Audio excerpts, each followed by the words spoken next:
Hi Scorpio, welcome to your month ahead taroscope for March 2020 with me, Raphael from Reydiant Reality. It's an absolute pleasure to have you. Thank you so much for being here. Thank you so much for joining me. If you haven't already, please don't forget to like, share, and if you should so choose and it resonates, hit that subscribe button. If you are already a continued subby, you know I love you for it. With that said, if you would like to book a personal reading with me, you can do so on the website address below. And before we start, as always, I would like to bless all of my decks of cards with all forms of love, light, peace, prosperity, and abundance. And I pray that the messages that come through are ultimately clear and concise and they help you on your path to your highest vibrational good. So let's have a look. See, this month, as you can see, something new again. I'm loving keeping it fresh, keeping you guys on your toes, keeping myself on my toes, and also bringing you the things that I feel like are relevant, and ultimately bringing you things that are a better and a bigger expression of what I do. I love what I do. I just want to keep it fresh, and I want to make sure that I keep everybody moving, growing, evolving, all the rest of it along with me, right? So let me know in the comments if you love it or if you loathe it. With that said, let's jump straight into your full moon and new moon astrology for March 2020. So your full moon is taking place in the sign of Virgo on the 9th of March. All right, and this is for you taking place in your 11th house, Scorpio. This is all to do with so I've got my trusty notes here, that's why I'm looking over there. So this could see you understanding how you already understand the power of standing alone, but this could show you the power of true bonds, of creating a true network of like-minded people, of effectively finding your tribe, finding the people that really sort of resonate with you. Now, full moon is a culmination, it's a completion, it's an ending of some sort. But remember that when a woman carries a child to full term, she reaches a full moon. So although it's the end of the pregnancy, it's the beginning of motherhood. So I think in other videos I said the end of motherhood and the beginning of parenthood, but actually it's the end of pregnancy and the beginning of the true beginning of motherhood, right? So consider it that way. So when you see a completion or a culmination as a full moon, this is the kind of energy. It's the end of one cycle, but it's the beginning of whatever that cycle has taught you or is bringing you in, or bringing into your life.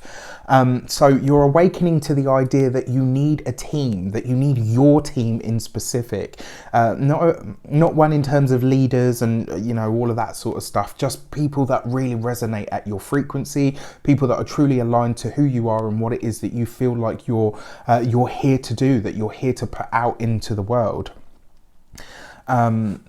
So this moon is trine Mars, which offers a sense of being able to stand your own ground, speak your mind within the group, but in a way that commands respect and admiration rather than puts you at odds with people. It's about finding that ability to disagree with people, but know that you're not directly challenging them as a person, just what it is that they're saying. Do you know what I mean? Like, it's being able to have that healthy debate. It sees you understanding how to blend and how to fit in rather than be at odds with other people. So trine Jupiter, this will give you an ear for opportunity and see you communicating and networking and possibly creating movement opportunities for movement and growth and expansion, which is really, really nice, right? Because Jupiter offers that sort of expansive, growthful energy, and you want to tap into that. Trine in Pluto, this gives you an understanding of the undercurrents of what's being said versus what people are spouting off. This is a time for you to really pay attention. Scorpio, you're naturally adept at reading the undercurrents of life, right? You guys can swim in the dark but not necessarily be of the dark.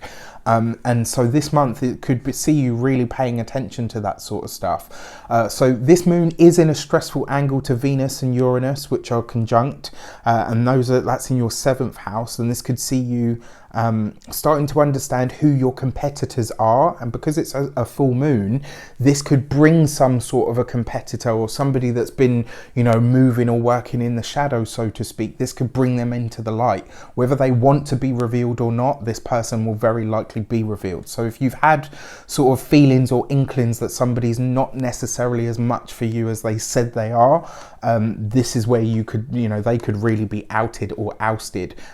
My advice to you is temper your approach, because if you go in all guns blazing, everybody's just going to be like, oh well, that's it then, it's all done. Whereas if you just stay quiet and just let it ride. They're going to be like, shit, any minute now, what's going on? You know, let them drive themselves crazy rather than you having to go in and act the fool, right?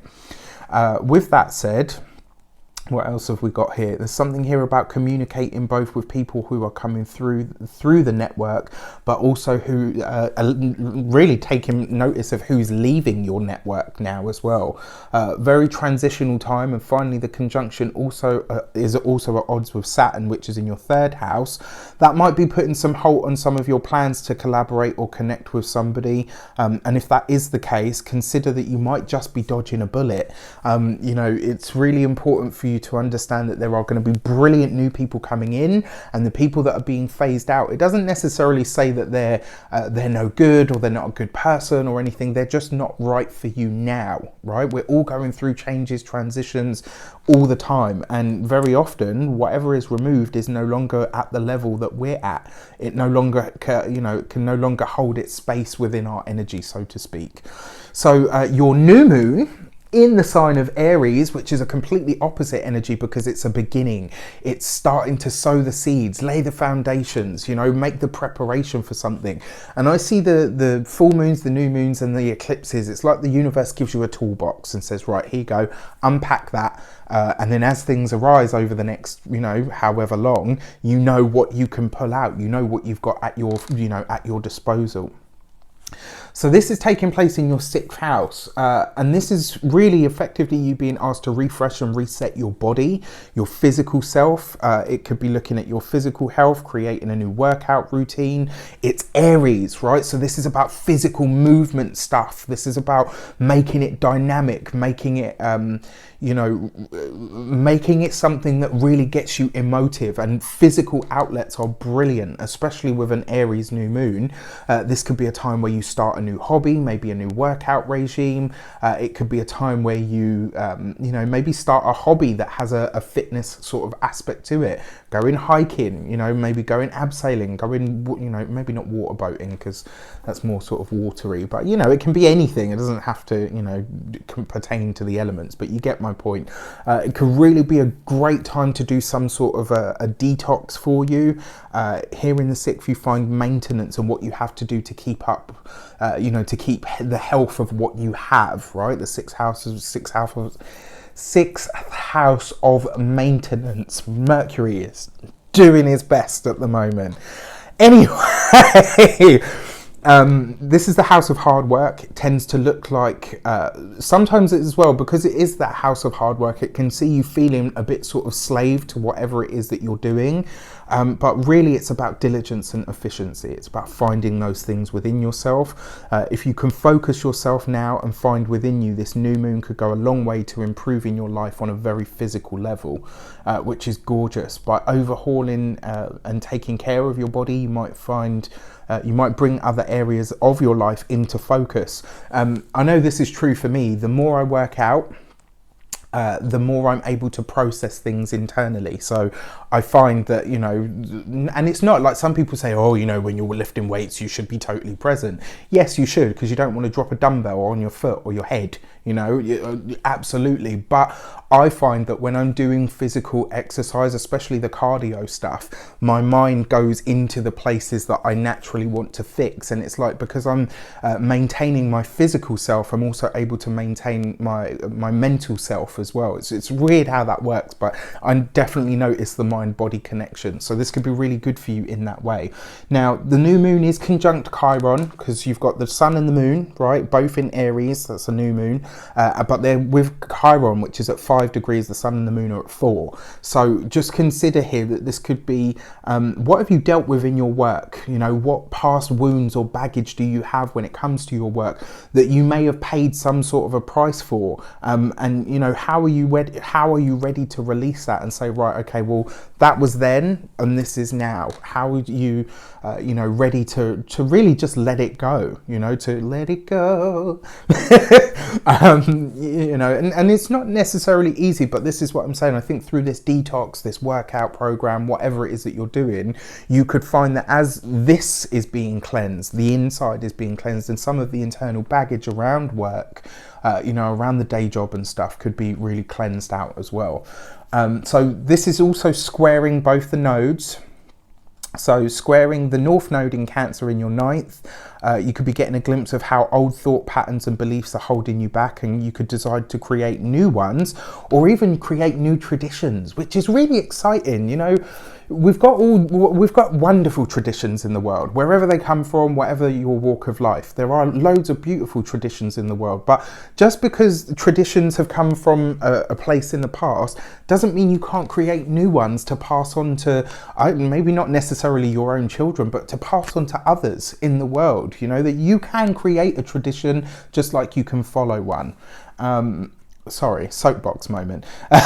Squaring the South Node to Capricorn in your third house, you could be getting very proactive about what you choose to communicate with people. It could see a lot of you could be going for a lot of interviews right now, really considering other avenues of work, other avenues of job, maybe a change of job of some sort. A lot of you could be saying, right, okay, well, I feel like I've gained everything from where I'm at. Where else is there for me to go? Could be a new job or a new lease of life on the current job. Venus trine the big boys in Capricorn and Taurus respectively, 3rd and 7th house, might see a relationship partner or a colleague really come through for you, and you could find support in some really unlikely places, which is beautiful. So these moons, I mean the moons alone are packed. There's a lot going on here. So let's have a look at your cards. What's taking place with your tarot for your actions and interactions with the world at large this month? You have the Ace of Wands, really proactive, very powerful. You know, the Ace of Wands is a gorgeous card. It really is a card of true initiation, of making things happen, of finding the energy within you to plant new seeds, to do new things, to go to new places. But it's also about finding that innate energy to make the things that you want to happen. This is a new start for sure. It's a new beginning, but it's also creativity. This could see you really tapping into your own creative energy this month, finding ways for you to tap into your innate energy to move things, to make things, to build things. You know, the Ace of Wands is very vibrant, very dynamic. So this could be a month of that for you, providing you're willing and open to doing the work, so to speak, which is a really nice energy, right? For your money and materials, you've got the Wheel of Fortune right next to the Ace of Wands. Money could be very good for you this month. For a lot of you, for those of you that are going for new jobs or job opportunities that come up out of the blue, or even opportunities to move forward or get ahead in the current job that you're at, you could see your finances really skyrocket. The Wheel of Fortune is a right place, right time sort of moment, and it's synchronicity shaping up. Right next to the Ace of Wands, this is a new beginning. It's a fresh start when it comes to your money, when it comes to your materials, when it comes to the work life. I really do feel like there's going to be a very big upswing that happens for you guys. And I think you could be very surprised at how quickly this happens, or how much the increase is to your finances. Maybe you get a pay rise. Maybe your boss comes to you and says, look, you know what, we need to give you a pay rise, and then boom, your income just skyrockets. This could be a really fantastic month for that kind of energy. And if you're creative on top of it, you could find ways of increasing the current revenue stream or creating another one that just does its own thing alongside whatever else you're doing. For your communications, you have the Six of Swords, right? So you could be planning a trip. For some of you, I know you've already come off of journeys, but it looks like you're already planning the next place to go, or planning another trip. Now, interestingly enough, the Six of Swords is far travel, right? It's overseas travel usually, and this comes with the Wheel of Fortune, which as an environmental card tends to see you drawn to hot places, warm places, places of a sandy or spiritual nature as well. Now, what I like about this as well is it suggests to me that your communications, like we were talking about with your astrology, I'm seeing a lot of sync up moments with the astrology. Just the moons, no other astrology, just the moons. I'm seeing so much sync up, and it's absolutely astounding to me. I'm loving it. I'm having so much fun doing this. It does look like your communications are improving, and it does look like you will find allies in unlikely places.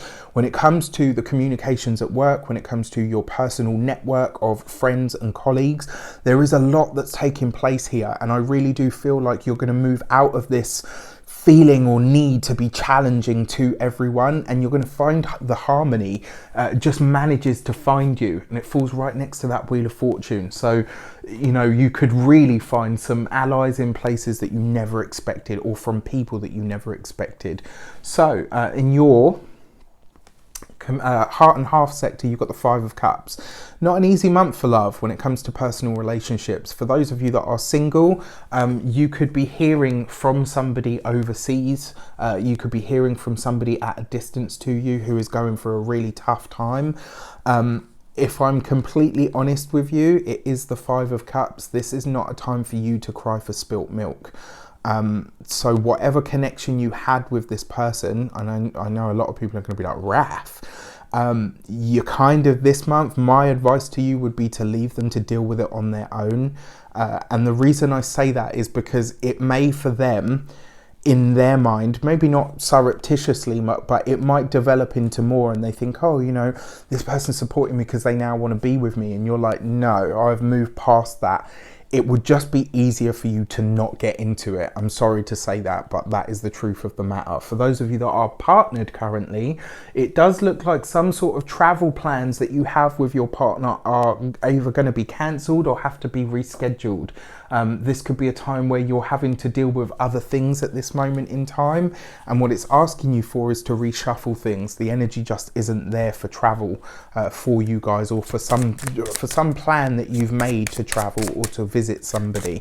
On the other hand, it could be that you are asked to go and visit somebody who maybe isn't doing so well for health reasons and whatnot. But just consider this month that something about your travel plans may be halted for partners. Your first week of the month, you have the Chariot card.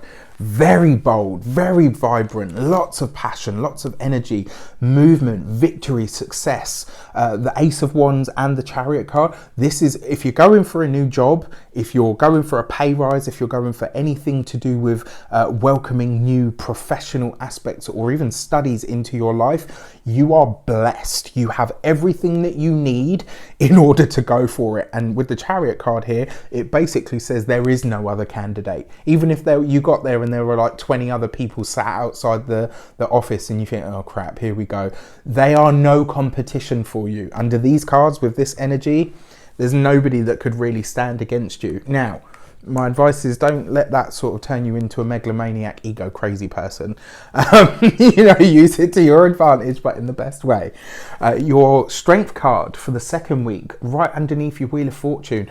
In your heart of hearts, you know that at this moment in time, you are coming into some sort of wealth, some sort of abundance, but it's also about you finding and creating the opportunities that you want. This is about you really delving deep and saying to yourself, okay, it's one thing to have more money, it's one thing to make more money, but what does that actually mean for me in the long term?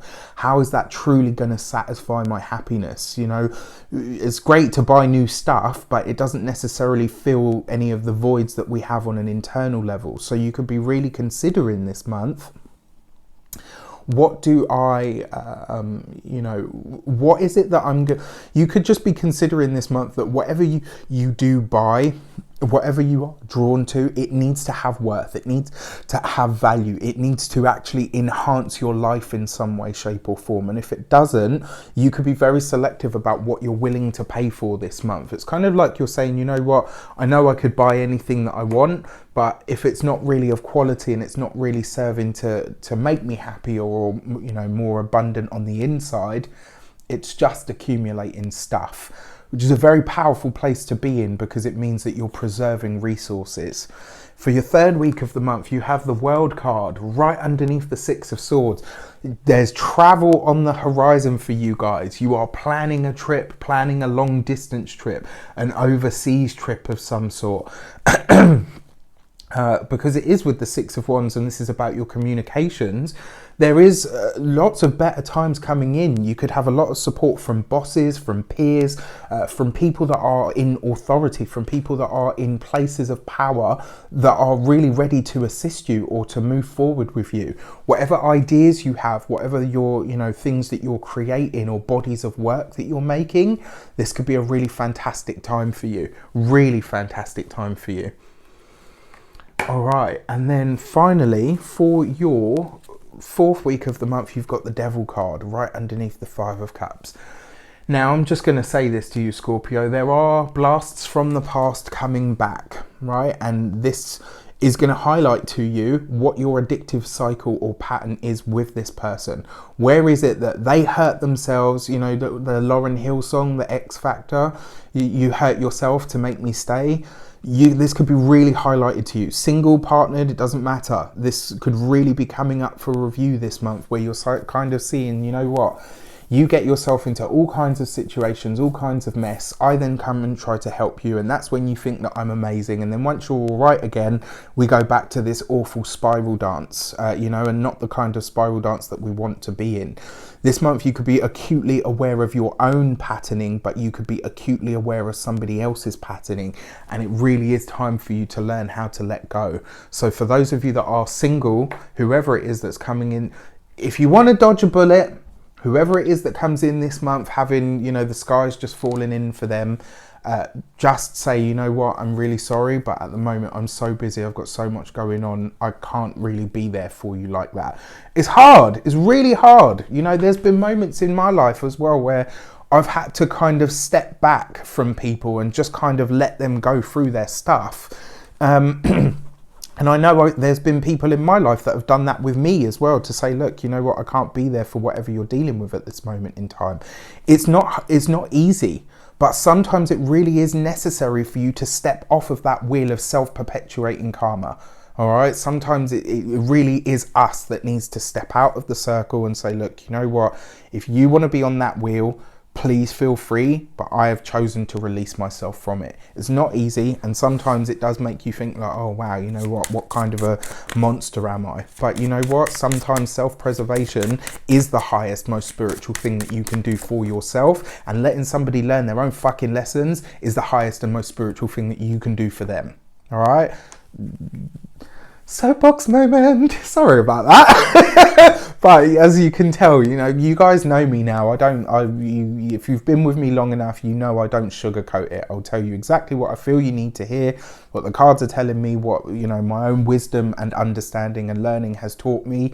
I'm not going to tell you, oh, you know, yeah, it's fine, just ignore it all and, you know, it'll all be fine and sunshine and rainbows. When that stuff shows up for you, I will tell you. When the stuff that shows up for you that isn't necessarily sunshine and rainbows, I will tell you. All right, your key to the month is the Empress card. Luck, blessings, abundance, true beauty of life is what wants to open up for you now. A harmonious experience of life is what wants to open up for you now. And providing you do all of this stuff and you understand this stuff, the Empress is the experience that you'll have, a beautiful life. Right? I love the Empress because she really is abundance, but across the board, beauty in all forms, not just physical, tangible, not just prosperity, money, but in all senses, that feeling of calm and peace and life just being good. All right. With that said, I wish you an abundance of all of that good stuff. Let me know in the comments how it shapes up. Do you love it? Do you loathe it? Take care. And I'll see you soon.